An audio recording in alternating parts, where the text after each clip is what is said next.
Hi friends, నమస్తే. Welcome to my channel. ఈరోజు పల్లి పకోడీ ఎలా రెడీ చేసుకోవాలో చూద్దాం. నేనైతే ఒక కప్పున్నర పల్లీలు తీసుకున్నాను. ఇవి వాటర్ వేసి ఒక గంట నానబెట్టుకుందాం.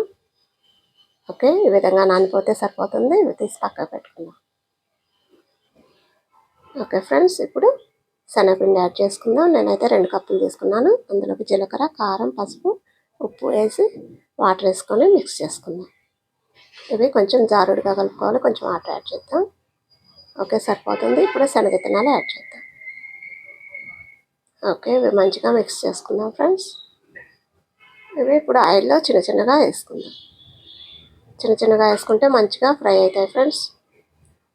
బాగా ఇవి ఫ్రై అవ్వాలి. ఓకే, ఇవి సాయంత్రం పిల్లలకు స్నాక్స్ చాలా బాగుంటాయి. ఒకసారి ట్రై చేసి చూడండి.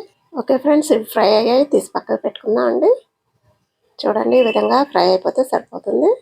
ఈ వీడియో మీకు నచ్చినట్టయితే లైక్ చేయండి, షేర్ చేయండి. Okay, bye.